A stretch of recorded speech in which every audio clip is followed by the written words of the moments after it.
ಪುಳಿಯೋಗರೆಗೆ roast ಮಾಡಿರೋ ಕಡಲೆಕಾಯಿ ಬೀಜ, ಗೋಡಂಬಿ, ಸಾಸಿವೆ, ಕಡಲೆಬೇಳೆ, ಪುಳಿಯೋಗರೆ ಗೊಜ್ಜು. ಪುಳಿಯೋಗರೆ ಗೊಜ್ಜು ರೆಡಿಯಾಗಿದೆ. ಇದ್ರದ್ದು ರೆಸಿಪಿ ಬೇಕಾದರೆ ನೀವು ನನಗೆ ಕಮೆಂಟ್ ಮಾಡಿ, ನಾನು ಅದರದ್ದು ನಿಮಗೆ ಕ್ಲೀನಾಗಿ ಲಿಸ್ಟ್ ಕೊಡ್ತೀನಿ ಹೇಗೆ ಮಾಡೋದು ಅಂಥೇಳಿ. ತುಂಬ ಚೆನ್ನಾಗಿದೆ, ತುಂಬ ಚೆನ್ನಾಗಿದೆ ಟೇಸ್ಟು.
ಅಮ್ಮಂದಿರು ತಿಂಡಿ ಮಾಡಿ ಕೊಡಬೇಕು ನೋಡಿ. ದಕ್ಷತಾ ಏನು ಗೊತ್ತಾ ಅದು?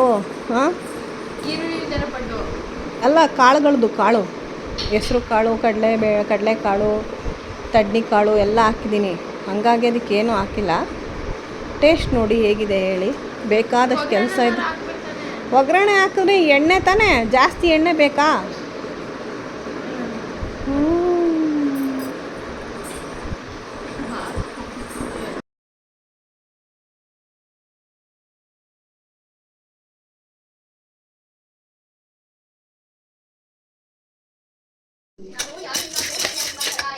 ಕರೆಂಟ್ ಇವಾಗ ಬಂತು ನೋಡಿ.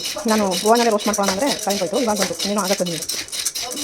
ನಾನು ಇದೊಂದು ಸ್ನ್ಯಾಕ್ಸ್ನ ಮಾಡ್ತಾಯಿದ್ದೀನಿ. ಕಡಲೆನ ಪೌಡರ್ ಮಾಡಿಕೊಂಡು ಸ್ವಲ್ಪ ಎಳ್ಳು ಮತ್ತು ತುರಿದಿರೋ ಕೊಬ್ಬರಿ, ಕಡಲೆಕಾಯಿ ಬೀಜ ರೋಸ್ಟ್ ಮಾಡಿರೋದು, ಇದನ್ನೆಲ್ಲ ಹಾಕ್ಕೊಂಡು ಒಂದು ಕಡಲೆದು ಈ ಸ್ನ್ಯಾಕ್ಸ್ ಟೈಮಲ್ಲಿ ತಿಂದರೆ ಹೊರಗಡೆ ಹೋದಾಗ ಸ್ವಲ್ಪ ಹೊಟ್ಟೆ ಕಮ್ಮಿ ಆಗುತ್ತೆ ಅಂತ ಈ ಥರದ್ದು ಮಾಡ್ತಾಯಿದ್ದೀನಿ. ಇವತ್ತು ಸಂಜೆ ಮಂತ್ರಾಲಯ ಹೊರಡ್ತಾ ಇದ್ದೀವಿ. ಹಾಗಾಗಿ ಸ್ಯಾರಿನೆಲ್ಲ ಸ್ವಲ್ಪ ದೇವಸ್ಥಾನಗಳಲ್ಲಿ ಫ್ರೆಶ್ ಆಗಬಾರ್ದು, ಅಷ್ಟು ಬೇಗ ನಾವು ಪೂಜೆಗೆ ಹೊರಡಬೇಕು ಅಂದರೆ ಸ್ವಲ್ಪ ಸ್ಯಾರಿನೆಲ್ಲ ಪಿನ್ ಮಾಡಿ ಇಟ್ಕೊಂಬಿಟ್ರೆ ಈಸಿ ಆಗುತ್ತೆ ಅಂತ ರೆಡಿ ಮಾಡಿದ್ದೀನಿ. ಇದಿಷ್ಟು ಪ್ಯಾಕಿಂಗ್ ಮಾಡಬೇಕು. ನಮ್ಮ ಯಜಮಾನ್ರದ್ದು, ನಂದು ಮತ್ತು ತರುಣ್ದು, ದಕ್ಷತಾ ಡ್ರೆಸ್ಸು, ಇದನ್ನೆಲ್ಲ ಇವಾಗ ಮಡಿಸಿ ನಾನು ಪ್ಯಾಕ್ ಮಾಡಿಟ್ಟು, ಜೊತೆಗೆ ನಾನು ಇವಾಗ ಹಿಂದೆನೇ ಸ್ವಲ್ಪ ಕಡಲೆ ಎಲ್ಲ ರೋಸ್ಟ್ ಮಾಡ್ತಿದ್ನಲ್ಲ, ಅದು ತಣ್ಣಗಾಗಲಿ ಅಂತ ಹೇಳಿ ಇಟ್ಟು ಬಂದಿದ್ದೀನಿ. ಅದೊಂದು ಸ್ವಲ್ಪ ಈ ಬೇಸನ್ ಲಾಡು ಥರ ಮಾಡೋಣ ಅಂದ್ಕೊಂಡಿದ್ದೀನಿ. ಸ್ವಲ್ಪ ಎಳ್ಳು, ಕಡಲೆಕಾಯಿ ಬೀಜ ಎಲ್ಲ ಹಾಕಿ. ಯಾಕೆಂದರೆ ನಮಗೆ ಒನ್ ಟೈಮ್ ಊಟ ಸರಿ ಹೋಗಿಲ್ಲ ಅಂದರು, ಅದನ್ನು ತಿಂದರೆ ಸ್ವಲ್ಪ ಹೊಟ್ಟೆ ತುಂಬ್ದಂಗಿರುತ್ತೆ ಅಂಥೇಳಿ ನಾನು ಒಂದು ಡ್ರೈ ಫ್ರೂಟ್ಸ್ ಲಾಡು ಮಾಡೋಣ ಅಂತ ಮಾಡ್ತಾಯಿದ್ದೀನಿ. ಹುರ್ಗಡ್ಲೆನ ಹಾಕಿ ಮಾಡ್ತಾಯಿದ್ದೀನಿ. ಎಲ್ಲ ಕೆಲಸ ಮುಗ್ದಿದೆ. ಇವಾಗ ಪ್ಯಾಕಿಂಗ್ ಮಾಡಿ ಸ್ವಲ್ಪ ಅದೊಂದು ಬೇಸನ್ ಲಾಡು ಥರ ಮಾಡಿಕೊಂಡು, ಜೊತೆಗೆ ಚಪಾತಿ ಮಾಡ್ಕೊಳ್ಳೋಣ ಅಂತಿದ್ದೀನಿ. ಅದೊಂದು ಚಪಾತಿ ಮಾಡಿಕೊಂಡ್ರೆ ಇಷ್ಟೋ ತನಕ ಪೂಜೆ ಆಯಿತು. ಇವತ್ತು ಅಕ್ಷಯ ತೃತೀಯ ಬೇರೆ ಇರೋದ್ರಿಂದ ಮನೇಲಿ ಏನಿಲ್ಲ ಅಂದರೂ ಫಸ್ಟ್ ಪೂಜೆ ಆಗಬೇಕು. ಮತ್ತು ಮನೇಲಿ ಸ್ವಲ್ಪ ಕ್ಲೀನಿಂಗು ಮಾಡಿಕೊಂಡು ನಾನು ಪೂಜೆ ಮಾಡೋಕ್ಕೆ ರೆಡಿ ಮಾಡ್ತಿದ್ದರಿಂದ ಇವತ್ತು ತುಂಬಾ ಟೈಮ್ ಆಗೋಯ್ತು. 12 ಗಂಟೆ ಆಗೋಯ್ತು ಪೂಜೆ ಎಲ್ಲ ಮುಗಿಸಿ. ಆಮೇಲೆ ಬಂದು ನಾನು ತಿಂಡಿ ತಿಂದು ಇವಾಗ ಈ ಕೆಲಸನ ಶುರು ಮಾಡಿದ್ದೀನಿ. ಕಡಲೆನ ಪೌಡರ್ ಮಾಡೋದೊಂದು ಮುಗಿಸ್ಬರೋಣ ಅಂದರೆ ಇವತ್ತು ಯಾಕೋ ಕರೆಂಟ್ ಇಲ್ಲ, UPS ಸುಮ್ಮನೆ ಅರ್ಧಂಬರ್ಧಕ್ಕಾಗುತ್ತೆ ಅಂಥೇಳಿ ಈ ಕೆಲಸನ ಮುಗಿಸ್ಬಿಡೋಣ ಅಂತ ಬಂದು ಈ ಪ್ಯಾಕಿಂಗ್ನ ಮಾಡ್ಕೋತಾ ಇದ್ದೀನಿ. ಇವತ್ತು ನಾವು ಪ್ಯಾಕಿಂಗ್ ಎಲ್ಲ ಮಾಡಿ ಸಂಜೆ ಮಂತ್ರಾಲಯ ಹೊರಡ್ತಾ ಇದ್ದೀವಿ. ನಾನು ಸುಮಾರು ನನ್ನ ಫ್ರೆಂಡ್ಸು ಮತ್ತು ನಮ್ಮ ಅಕ್ಕ, ನನ್ನ ಮಗಳು, ನಾವು ಬಂದು ಸುಮಾರು 3 ವರ್ಷ ಆಯಿತು ಮಂತ್ರಾಲಯ ಹೋಗಿ ಬಂದು. ಆದರೆ ನಮ್ಮ ಮನೆಯವರು, ತರುಣು, ಅತ್ತೆ ಮತ್ತು ಗಿರೀಶು, ಕವಿತಾ, ಇವರಿಷ್ಟು ಜನ ಫಸ್ಟ್ ಟೈಮ್ ನೋಡ್ತಾ ಇದ್ದಾರೆ. ನಮ್ಮ ಜೊತೆಗೆ ನಮ್ಮ ಅಕ್ಕನ ಮಕ್ಕಳು ಬರ್ತಾ ಇದ್ದಾರೆ. ಅವರು ಫಸ್ಟ್ ಟೈಮ್ ಮಂತ್ರಾಲಯ ನೋಡ್ತಾ ಇರೋದು. ಇವಾಗ ಅಲ್ಲಿ 2 ರೂಮು ಬುಕ್ ಮಾಡ್ಕೊಂಡಿದ್ದೀವಿ. ನಮಗೆ ಏನು ಹೇಳಿದ್ದಾರೆ, ಇವಾಗ ಸಂಜೆ ಒಂದು 7 ಗಂಟೆಗೆ ಹೊರಟ್ರೆ ಬೆಳಗಿನ ಜಾವ ಒಂದು 4 ಗಂಟೆ ಹಂಗೆ ತಲುಪ್ತೀರಾ ಅಂತ ಹೇಳಿದ್ದಾರೆ. ಹಾಗಾಗಿ ಸ್ವಲ್ಪ ಮಲ್ಕೊಂಡು ಹೋಗ್ಬಿಟ್ರೆ ಬೆಳಗ್ಗೆ ಎದ್ದು ಬೇಗ ಸ್ನಾನ ಮುಗಿಸಿ ದರ್ಶನಕ್ಕೆ ಹೋಗಿ ದರ್ಶನ ಮಾಡ್ಕೊಂಬರೋಣ ಬಿಸಿಲು ಬರೋಷ್ಟ್ರಲ್ಲಿ ಅಂತ ಅಂದ್ಕೊಂಡಿದ್ದೀವಿ. ನೋಡೋಣ, ನಾವು ಅಂದ್ಕೊಂಡಂಗೆ ಎಲ್ಲ ಆದರೆ ಚೆನ್ನಾಗಿರುತ್ತೆ. ಇದು ದಕ್ಷತಾ ವೇರ್ ಮಾಡ್ತೀನಿ ಅಂತ ತೊಗೊಂಡಿದ್ದಾಳೆ. ನಂದು ಮೈಸೂರು ಸಿಲ್ಕು ಕ್ರೇಪು. ಅವಳು ಅಲ್ಲಿ ಶೆಕೆ ಇರುತ್ತಲ್ಲ, ಫಸ್ಟ್ ಟೈಮ್ ಸ್ಯಾರಿ ಹಾಕೋತೀನಿ ಮಂತ್ರಾಲಯದಲ್ಲಿ ಅಂತ ಅವಳು ತೊಗೊಬಂದು ಇಟ್ಕೊಂಡಿದ್ದಾಳೆ. ಒಂದು ಬ್ಲೌಸ್ನು ಸ್ಟಿಚ್ ಮಾಡ್ತಿದ್ದೀನಿ. ಆ ಬ್ಲೌಸ್ ಇದ್ದರೆ ನಿಮಗೆ ತೋರಿಸ್ತಾ ಇದೆ ಯಾವ ಥರ ಸ್ಟಿಚ್ ಮಾಡಿಸ್ತೆ ಅದು ಅಂತ. ಅದೊಂದು ನನಗೆ ಭಾಳ ಇಷ್ಟ ಆಯಿತು, ಖುಷಿ ಆಯಿತು ಅದು ಬ್ಲೌಸು. ನಾನು ಬ್ಲೌಸ್ ಸ್ಟಿಚ್ ಮಾಡಿಸ್ತೆ ಅಂತ ಹೇಳಿದ್ನಲ್ಲ, ನೋಡಿದ್ದೆ ನಿಜವಾಗ್ಲೂ ಎಷ್ಟು ಖುಷಿ ಆಯ್ತು ಇದು ಬ್ಲೌಸು ಅಂದರೆ. ಇದು ನನ್ನ ಫ್ರೆಂಡ್ ಒಂದು ಅಂಗಡಿ ಬೋಟಿಕ್ ಇದೆ, ಅವ್ರ ಹತ್ರ ರೆಡಿ ಬ್ಲೌಸ್ ಪೀಸ್ ಇದು ರೆಡಿ ಬ್ಲೌಸ್ ಪೀಸ್ ಹೇಗಿತ್ತು ಅಂದರೆ, ನಾನು ಇಲ್ಲಿ ಏನು ಕ್ರಾಸ್ ಕಟಿಂಗ್ ಕೊಟ್ಟಿದ್ದಾರೆ, ಇದು ನಮಗೆ ದೊಡ್ಡವರಿಗೆ ಬ್ಯಾಕ್ ಬರಬೇಕು. ಅದನ್ನು ನಾನೇನು ಮಾಡಿದ್ದೀನಿ, ಇವಳಿಗೆ ಸಾಕಾಗುತ್ತೆ ಅಂತ ಬ್ಯಾಕ್ ನಮ್ಮ ಬ್ಲೌಸ್ ಪೀಸ್ ಡಿಸೈನ್ನ ತೊಗೊಂಡು ಇವಳಿಗೆ ಫ್ರಂಟ್ಗೆ ಎಷ್ಟು ಬೇಕು ಅಷ್ಟು ಕಟಿಂಗ್ ಮಾಡಿಸ್ಕೊಂಡು, ಆ ಏನು ಹಿಂದೆ ಇಲ್ಲಿ ಉಳಿದಿತ್ತು ಅದನ್ನು ಈ ಥರ ಶೇಪ್ ಕೊಡಿಸಿದ್ದೀನಿ. ಇದು ಸ್ಲೀವ್ಸಲ್ಲೇ ಇತ್ತು. ಒಂದು ಬ್ಲೌಸ್ ಪೀಸ್ ಈ ಥರ ಸಿಂಪಲ್ ಆಗಿ ಒಂದು ವರ್ಕ್ ಮಾಡಿದರೆ ರೆಡ್ ಬ್ಲ್ಯಾಕು ಗೋಲ್ಡ್ 3 ಇದ್ದರೆ ಯಾವುದಾದ್ರೂ ಮೈಸೂರು ಸಿಲ್ಕ್ಗೆ ಹಾಕೋಬೋದು. ಆ ಥರ ಒಂದು ಮೈಂಡಲ್ಲಿ ಇಟ್ಕೊಂಡು ಈ ಬ್ಲೌಸ್ ಪೀಸ್ನ ತೊಗೊಂಡು ಸ್ಟಿಚಿಗೆ ಕೊಟ್ಟೆ. ಇದಾದ ತೊಗೊಂಡು ಬಂದಮೇಲೆ ನನಗೆ ಅನಿಸ್ತು ಈ ಮೈಸೂರು ಸಿಲ್ಕ್ಗೆ ಸ್ವಲ್ಪ ಚೆನ್ನಾಗೇ ಮ್ಯಾಚ್ ಆಗ್ತಾ ಇದೆ. ಆ ಬ್ಲ್ಯಾಕ್ ಬಂದಿರೋದಿರ್ಬೋದು, ಗೋಲ್ಡನ್ ಕಲರು ಮತ್ತು ಈ ಕಲರು 3 ಆಕಸ್ಮಿಕವಾಗಿ ಈ ಬ್ಲೌಸ್ನ ನಾನು ತೊಗೊಂಡು ಈ ಥರ ಮಾಡಿದ್ದು. ನಿಜವಾಗ್ಲೂ ಇದು ನನಗೆ ತುಂಬ ವರ್ತ್. ಯಾರಾದರೂ ನನ್ನ ಮಗಳು ವಯಸ್ಸಿನ ಮಕ್ಕಳಿದ್ರೆ ನಿಮಗೆ ನಿಜವಾಗ್ಲೂ ಈ ಥರ ಮಾಡ್ಕೊಳ್ಳಿ. ಸುಮ್ಮನೆ ವರ್ಕಿಗೆಲ್ಲ ಸಖತ್ತು ದುಡ್ಡು ಹಾಕೋಕ್ಕೆ ಹೋಗಬೇಡಿ. ಸ್ಟಿಚಿಂಗು ಅಷ್ಟೇ ಪ್ರಿನ್ಸ್ ಕಟ್ ಮಾಡಿಕೊಟ್ಟು ಚೆನ್ನಾಗಿ ಸ್ಟಿಚ್ ಮಾಡಿದ್ದಾರೆ. ಇವಾಗ ಏನು ಟ್ರೆಂಡಲ್ಲಿದೆ ಅದನ್ನು ಸ್ವಲ್ಪ ಶೇಪ್ ತೊಗೊಂಡಿದ್ದಾರೆ. ತುಂಬಾ ಚೆನ್ನಾಗಿ ಮಾಡಿಕೊಟ್ರು ನನ್ನ ಫ್ರೆಂಡು. ಪೈಪಿಂಗ್ ಕೊಟ್ಟಿದ್ದಾರೆ, ಗೋಲ್ಡನ್ ಪೈಪಿಂಗು. ಮತ್ತು ಇದು ಬ್ಯಾಕು ಸಿಂಪಲ್ ಆಗಿ ಒಂದು ಪೈಪಿಂಗ್ ಕೊಟ್ಟು ವರ್ಕ್ ಮಾಡ್ಕೊಂಡಿದ್ದಾರೆ, ಡಿಸೈನ್ ಮಾಡ್ಕೊಂಡಿದ್ದಾರೆ. ನಿಜವಾಗ್ಲೂ ತುಂಬಾ ಚೆನ್ನಾಗಿದೆ. ನಾನು ಅನ್ಕೊಂಡೇ ಇರಲಿಲ್ಲ ಇಷ್ಟು ಚೆನ್ನಾಗಿ ಬರುತ್ತೆ ಇದು ಡಿಸೈನು ಅಂತ. ಇದ್ರದ್ದು ಬೆಲೆ ಬಂದು ಬರೀ 250 ರೂಪಾಯಿ. ಅಂದರೆ ವರ್ಕ್ ಆಗಿರೋ ಬ್ಲೌಸ್ ಪೀಸ್ ಇದು 250 ರೂಪಾಯಿ. ನಾನು ಸ್ಟಿಚಿಂಗಿಗೆ ಒಂದು 350 ರೂಪಾಯಿ ಕೊಟ್ಟಿದ್ದೀನಿ. 600 ರೂಪಾಯಿಗೆ ಇಷ್ಟು ಚೆನ್ನಾಗಿರೋ ಬ್ಲೌಸು. ಬಟ್ಟೆನೂ ಅಷ್ಟೇ ನೋಡಿ, ತುಂಬಾ ಚೆನ್ನಾಗಿದೆ. ಕ್ಲಾತು ತುಂಬಾ ಚೆನ್ನಾಗಿದೆ. ಒಂದು ಬ್ಲೌಸ್ ಈ ಥರ ಇದ್ದರೆ ಹೆಣ್ಮಕ್ಳಿಗೆ ಮನೆಯಲ್ಲಿ ಅವ್ರು ಯಾವ್ದಾದ್ರು ಮೈಸೂರು ಸಿಲ್ಕ್ ಹಾಕೋಬೋದು, ಇಲ್ಲ ಅಮ್ಮಂದಿರ್ದು ರೇಷ್ಮೆ ಸ್ಯಾರಿ ಇದ್ದರೆ ಹಾಕೋಬೋದು. ಇದೊಂದು ತುಂಬ ಖುಷಿ ಆಯಿತು ನನಗೆ. ಇದಾದಮೇಲೆ ಇವಾಗ ಬಿಸಿಲಿರೋದ್ರಿಂದ ನಿಜವಾಗ್ಲೂ ಮಂತ್ರಾಲಯದಲ್ಲಿ ತುಂಬಾ ಬಿಸಿಲಿರುತ್ತೆ, ನಮಗೆ ಗೊತ್ತು ಅದು. ಆದರೆ ಈ ಟೈಮ್ ಯಾಕೆ ಹೊರಟಿದ್ದೀವಿ ಅಂದರೆ, ಕವಿತಾ, ಗಿರೀಶ್ ಮತ್ತು ನಮ್ಮ ಅಕ್ಕ ಒಬ್ಬರು ವರ್ಕಿಗೆ ಹೋಗ್ತಾರೆ. ಅವ್ರಿಗೇನೆ ಈ ಟೈಮಲ್ಲೇ ಅವ್ರಿಗೆ ಸ್ಕೂಲ್ ರಜಾ ಇರುತ್ತೆ. ಅವಳು ಸ್ಕೂಲಲ್ಲಿ ವರ್ಕ್ ಮಾಡ್ತಾಳೆ. ಜೊತೆಗೆ ಕವಿತಾ, ಗಿರೀಶ್ಗೂ ನಾಳೆ ಕಾರ್ಮಿಕರ ದಿನ ರಜಾ ಇದೆ, May 1. ಹಾಗಾಗಿ ನಾವು ಮುಂಚೆಯಿಂದನೂ ಅವತ್ತೇ ಹೊರಡಬೇಕು ಮತ್ತು ಗುರುವಾರ ಬೇಕು ಅಂತಿದ್ರು. ನಮ್ಮನೆಯವರು ಮೊದಲನೇ ಸಲ ರಾಯರ್ಗೆ ಹೋಗ್ತಾ ಇರೋದ್ರಿಂದ ನಾನು ನೈಟ್ ಅಲ್ಲೇ ಉಳ್ಕೊಂಡು ಬೆಳ್ಳಿ ರಥ ಮತ್ತು ಚಿನ್ನದ ರಥ ಅದೆಲ್ಲ ಉತ್ಸವ ಎಲ್ಲ ನೋಡ್ಬೇಕು, ನಾನು ಗುರುವಾರನೇ ಹೋಗ್ಬೇಕು ಅಂತ ಅವರು ತುಂಬ ದಿನದಿಂದ ಅನ್ಕೋತಾ ಇದ್ರು. ಎಲ್ಲ ಇವತ್ತು ಕೂಡಿ ಬಂದಿದೆ. ಡೇಟ್ ಆಗ್ಬೋದು. ಮತ್ತು ನನ್ನ ಮಗನಿಗೆ 5ನೇ ತಾರೀಕು ಸ್ಕೂಲ್ ಶುರು ಆಗುತ್ತೆ. ಅಷ್ಟರಲ್ಲಿ ನಾವು ಹೋಗಿ ಬಂದ್ಬಿಡ್ತೀವಿ. ಬರೀ ಮಂತ್ರಾಲಯ ಅಷ್ಟೇ ಅಲ್ಲ, ಮಂತ್ರಾಲಯ, ಹಂಪಿ ಮತ್ತು ಪಟ್ಟದಕಲ್ಲು, ಬಾದಾಮಿ ಪಟ್ಟದಕಲ್ಲು, ಮತ್ತು ಲಾಸ್ಟಲ್ಲಿ ನಾವು ಅಮ್ಮ ಎಲ್ಲಮ್ಮ ತಾಯಿದು ಸೌದತ್ತಿ, ಅಲ್ಲಿಗೂ ಇದು ಸೌದತ್ತಿ ಮತ್ತು ಹಂಪಿ ಎಲ್ಲ ಸಡನ್ ಪ್ಲಾನು. ಯಾಕೆಂದರೆ ನಮಗೆ ಬರೀ ಮಂತ್ರಾಲಯ ಅಷ್ಟೇ ಅಂತೇಳಿ ನಾನು ಮತ್ತು ಗಿರೀಶ್, ಕವಿತಾ ಸಡನ್ ಹೊರಟಿ ಒಂದು ದಿನಕ್ಕೆ ಹೋಗಿ ಬಂದ್ಬಿಡೋಣ ಅಂತೇಳಿ KSRTC ಬಸ್ನ ಬುಕ್ ಮಾಡಿಬಿಟ್ಟಿದ್ವಿ. 8 ಸೀಟ್ ಬುಕ್ ಮಾಡಿಬಿಟ್ಟಿದ್ವಿ. ಅಕ್ಕ ಏನು ಮಾಡಿದ್ಲು, ಅವಳು ನಾನು ನಿಮ್ಮ ಜೊತೆ ಬಸ್ಸಲ್ಲಿ ಬರ್ತೀನಿ ಅಂತ ಹೇಳ್ಬಿಟ್ಟು ಆಧಾರ್ ಕಾರ್ಡ್ ಕಳಿಸಿದ್ಲು. ಆಧಾರ್ ಕಾರ್ಡ್ ಜೆರಾಕ್ಸಿಗೆ ನಮಗೆ ಅವಳಿಗೆ ಬುಕ್ಕಿಂಗ್ ತೊಗೊಳ್ಳಿಲ್ಲ. ಅವಾಗ ಅವಳು ಸ್ವಲ್ಪ ಬೇಜಾರು ಮಾಡ್ಕೋತಾಳೆ ಅಂತೇಳಿ ಕೊನೆಗೆ ಎಲ್ಲರೂ ಮಾತಾಡ್ಕೊಂಡು ಬೇಡ TTನೇ ಮಾಡ್ಕೊಂಡು ಹೊರಟ್ಬಿಡೋಣ, ಯಾಕೆ ಒಬ್ಬರನ್ನ ಬಿಟ್ಟೋಗೋದು ಬೇಜಾರು ಮಾಡ್ಕೋತಾರೆ ಅಂತ ಹೇಳಿ ಕೊನೆಗೆ TT ಮಾಡೋಕ್ಕೆ ಹೋದ್ವಿ. ಬರೀ ಮಂತ್ರಾಲಯ ಹೋಗಿ ಬರೋಕ್ಕೂ ನಮಗೆ 24,000 ಏನೋ ಕೇಳಿದ್ರು. ಮತ್ತು ಅದು ವೇಸ್ಟ್ ಆಗುತ್ತೆ ಅಂತ ನಮ್ಮನೆಯವ್ರು ಏನು ಮಾಡಿದ್ರು, ಏನಾಗಲ್ಲ ಅಷ್ಟು ದೂರ ಹೋಗ್ತಾ ಇದ್ದೀವಿ, ಕವಿತಾ, ಗಿರೀಶ್ ಮುಂಚೆನೇ 2 ದಿನ ಎಕ್ಸ್ಟ್ರಾ ರಜಾ ಕೇಳ್ಕೊಳ್ಳಿ, ಮಕ್ಳಿಗೂ ರಜಾ ಇರೋದ್ರಿಂದ ನೀವು ಹೊರಗಡೆ ಕರ್ಕೊಂಡೋಗಿ ಬಂದಾಗ ಆಗುತ್ತೆ. ಹಂಪಿ ಅಂತ ಪ್ಲೇಸ್ ಎಲ್ಲ ಮಕ್ಳಿಗೆ ಈ ರಜಾ ಟೈಮಲ್ಲಿ ತೋರಿಸ್ಬೇಕು.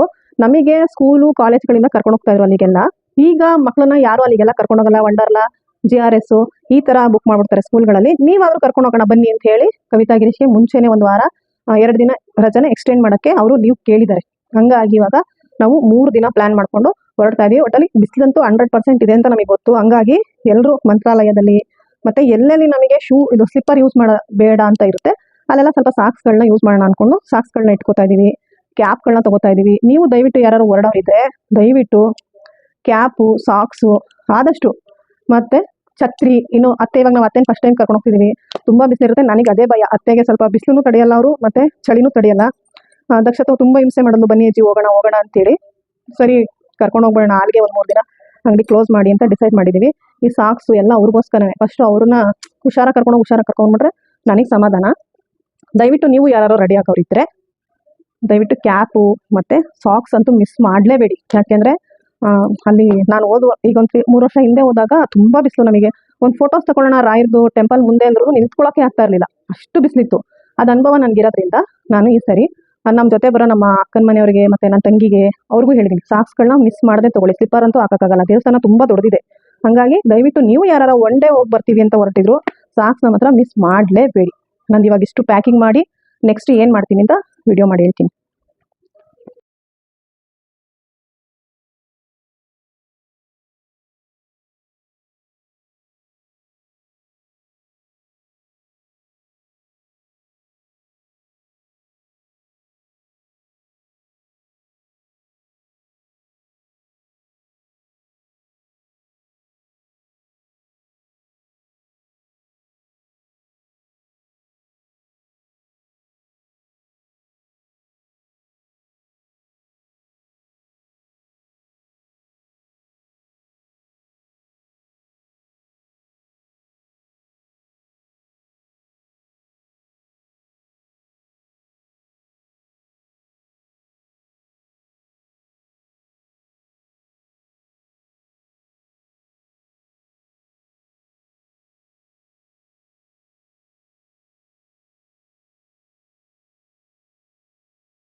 ಟ್ರಿಪ್ಗೆ ತಗೊಂಡೋಗೋಕ್ಕೆ ನಾನು ಬೇಸನ್ ಲಾಡು ಮಾಡ್ತಾ ಇದ್ದೀನಿ. ಸ್ವಲ್ಪ ಬೆಲ್ಲದ ಪಾಕ ಮತ್ತು ಹುರಿದು ಪೌಡ್ರ್ ಮಾಡ್ಕೊಂಡಿರೋ ಕಡಲೆ, ಹುರಿಗಡಲೆ, ಸಣ್ಣ ಪೌಡ್ರ್ ಮಾಡ್ಕೊಂಡಿರೋ ಕೊಬ್ಬರಿ, ಓವನಲ್ಲಿ ಚೆನ್ನಾಗಿ ರೋಸ್ಟ್ ಮಾಡಿ ಕಡಲೆಕಾಯಿ ಬೀಜ ಸಿಪ್ಪೆಲ್ಲ ತೆಗೆದಿದ್ದೀನಿ. ಇದು ಕಪ್ಪೆಣ್ಣಿತ್ತು ಮನೆಯಲ್ಲಿ, ಮತ್ತು ಸ್ವಲ್ಪ ಬಿಳಿ ಎಣ್ಣಿತ್ತು. ಇದನ್ನು ಕೂಡ ನಾನು ಓವನಲ್ಲೇ ರೋಸ್ಟ್ ಮಾಡಿ ಇಟ್ಕೊಂಡಿದ್ದೀನಿ. ಇವಾಗ ಒಂದಕ್ಕೊಂದು ಎಲ್ಲದೂ ಮಿಕ್ಸ್ ಮಾಡಿಕೊಂಡು ಯಾವ ಸೈಜ್ಗೆ ಬೇಕು ಆ ಸೈಜ್ಗೆ ಇದೊಂದು ಬೇಸನ್ ಲಾಡನ್ನ ಮಾಡ್ಕೊತೀನಿ. ಟ್ರಿಪ್ ಹೋದಾಗ ಹೊರಗಡೆ ಆ ಸ್ನ್ಯಾಕ್ಸು ಈ ಸ್ನ್ಯಾಕ್ಸು ತಿನ್ನೋದಕ್ಕಿಂತ ನಮ್ಮ ಮನೆಯಲ್ಲೇ ಮಾಡ್ಕೊಂಡು ಹೋಗಿದ್ದನ್ನ ಒಂದೊಂದನ್ನ ನಾವು ಆರಾಮಾಗಿ ತಿನ್ಕೋಬೋದು. ಹಾಗಾಗಿ ನಾವು ಇದನ್ನು ರೆಡಿ ಮಾಡ್ಕೊಬೋದು. ರವೆ ಉಂಡೆ ಮಾಡ್ಕೊಂಡು ಹೋಗೋಣ ಅಂತಿದ್ದೆ. ಸಾಮಾನ್ಯವಾಗಿ ಯಾವಾಗ ಹೊರಗಡೆ ಹೋದ್ರು ರವೆ ಉಂಡೆ ಚೆನ್ನಾಗಿರುತ್ತೆ ಅಂತ ಮಾಡ್ತಾನೆ ಇರ್ತೀನಿ. ಅದಕ್ಕೆ ಈ ಸಲ ಸ್ವಲ್ಪ ಚೇಂಜ್ ಆಗಿ ಮಾಡ್ಕೊಂಡು ಹೋಗೋಣ ಅಂತ ಬೇಸನ್ ಲಾಡು ಮಾಡ್ಕೊಂಡಿದ್ದೀನಿ. ಚೆನ್ನಾಗಿ ಸಾಫ್ಟ್ ಆಯ್ತಲ್ಲ ಇದು.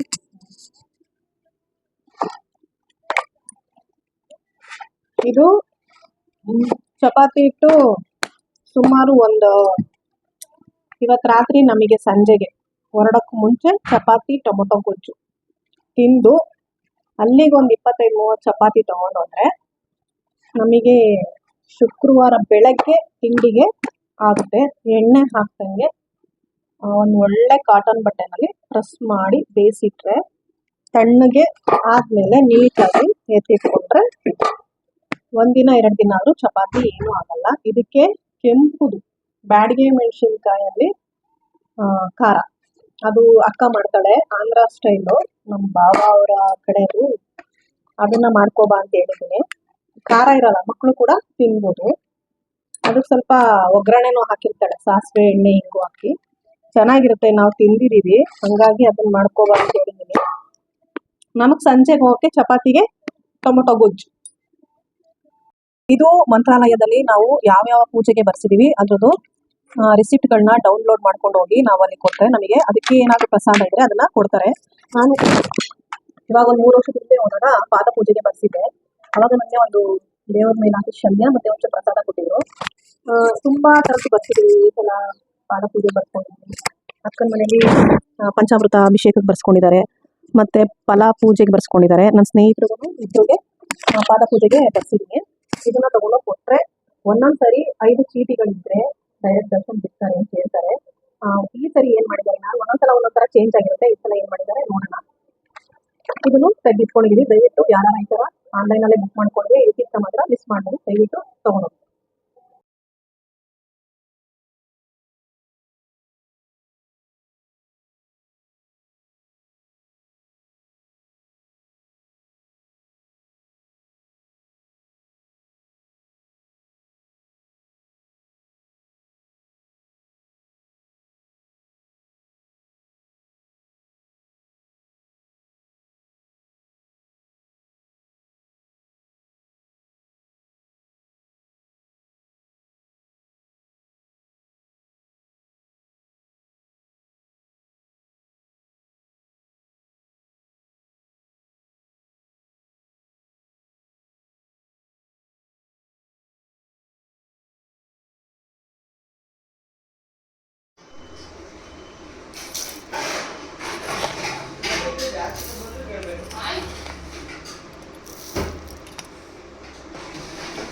ನಾವು ತೊಗೊಂಡೋಗ್ತಿರೋ ಹಣ್ಣಿಗೆ ಮತ್ತು ಬಿಸಿಲಿರೋದ್ರಿಂದ ನಿಂಬೆಹಣ್ಣು ತೊಗೊಂಡೋಗ್ತಾ ಇರೋದ್ರಿಂದ ಅದಕ್ಕೆ ಜ್ಯೂಸ್ಗೆ ಏಲಕ್ಕಿ, ಸಕ್ಕರೆ ಮತ್ತು ಸ್ವಲ್ಪ ಉಪ್ಪು, ಚೂರು ಕಾಳುಮೆಣಸನ್ನ ಹಾಕಿ ಚೆನ್ನಾಗಿ ಪೌಡರ್ ಮಾಡಿಟ್ಕೊಂಡ್ರೆ ಜ್ಯೂಸ್ ಮಾಡಿದಾಗ ಈಸಿಯಾಗಿ ಹಾಕ್ಕೋಬೋದು. ಇದು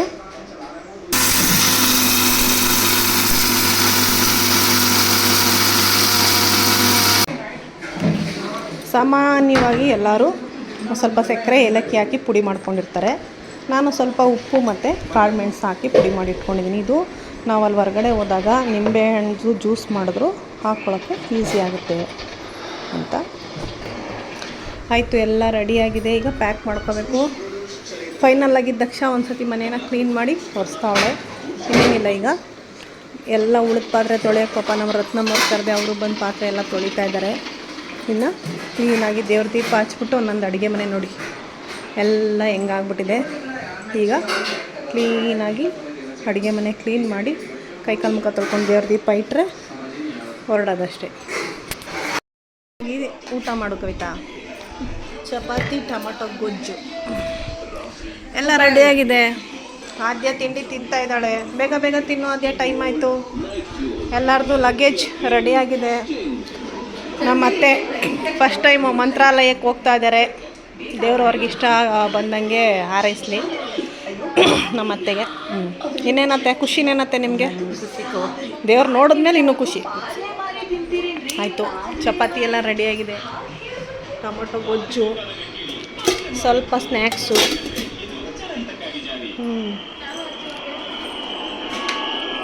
ಹೊರಗಡೆದೇನು ಜಾಸ್ತಿ ತಿನ್ನೋದು ಬೇಡ.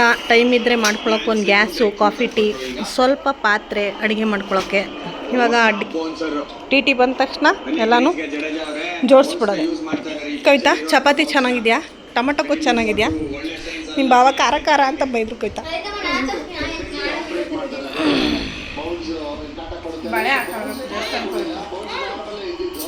ಹಿಂಗ ತಿನ್ಕಬ, ಆಮೇಲೆ ಕೇಳ್ತೀನಿ. ಗೊಜ್ಜೆಲ್ಲ ಅಲ್ಲೇ ಐತಲ್ಲ, ಏನು ಕೇಳಿ? ನೀನೇನು ಹೇಳ್ಬಿಡ್ತೀಯ ಹೇಳು. ಚೆನ್ನಾಗಿದೆಯಾ? ಮತ್ತು ಖಾರ ಖಾರ ಅಂದ್ರಲ್ಲ ದೊಡ್ಡಪ್ಪ. ನೀನಿದೆಯಲ್ಲ, ನಿಮ್ಮ ದೊಡ್ಡಪ್ಪ ಅಂದ ತಕ್ಷಣ ಟೊಮೊಟೊ ಗೊಜ್ಜು ಖಾರ ಅಂದ್ಬಿಟ್ರು.